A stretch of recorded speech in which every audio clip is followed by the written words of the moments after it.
Salut, ici je vais te présenter un exercice de topologie qui est extrêmement astucieux mais extrêmement rigolo.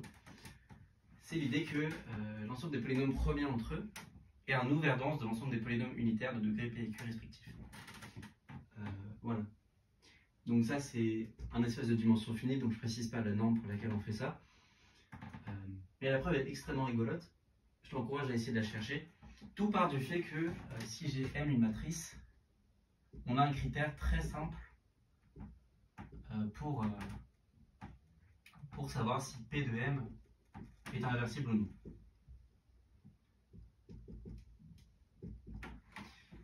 C'est extrêmement marrant en fait, le critère c'est que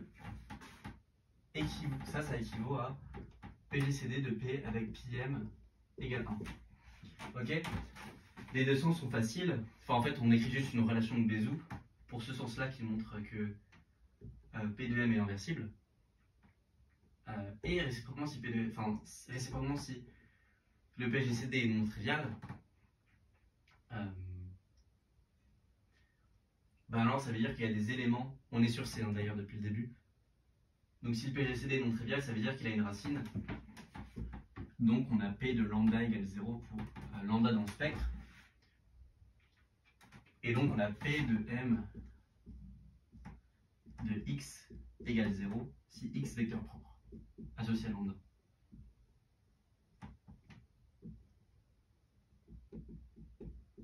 Okay. Parce que quand j'évalue en un vecteur propre d'une matrice, le polynôme de la matrice, tout se passe très bien.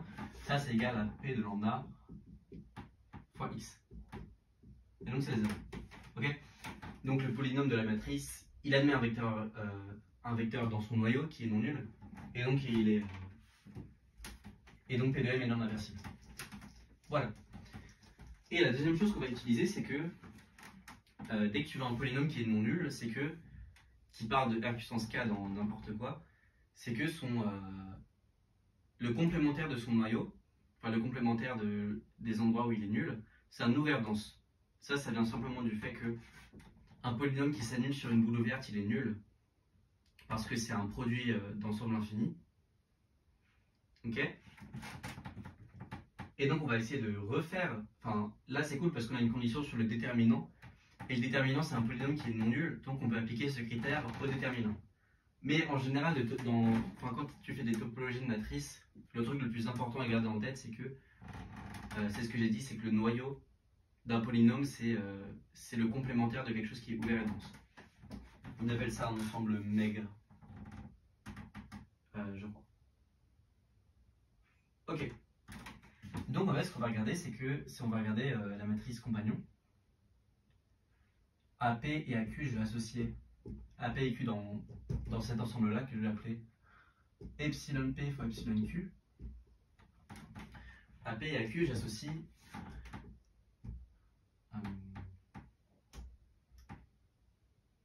P de CQ. CQ, c'est la matrice compagnon de Q.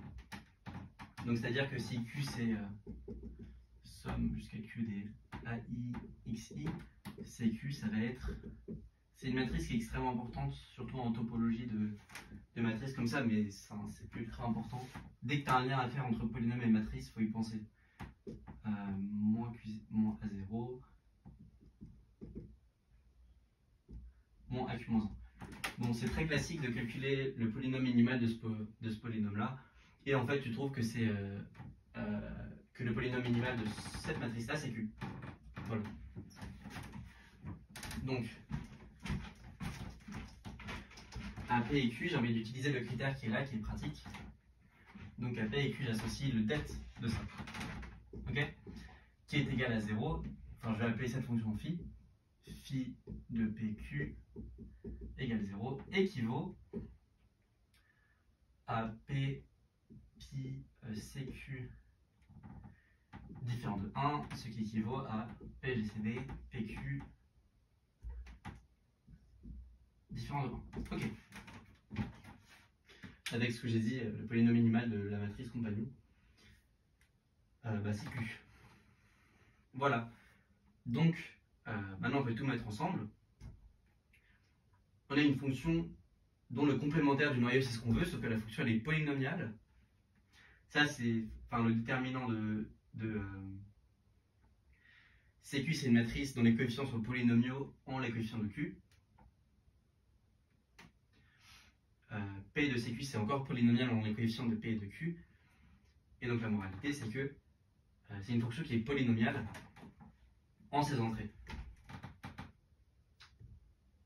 Donc, phi de P de Q différent de 0, c'est un ouvert dense. Voilà. Très joli exercice.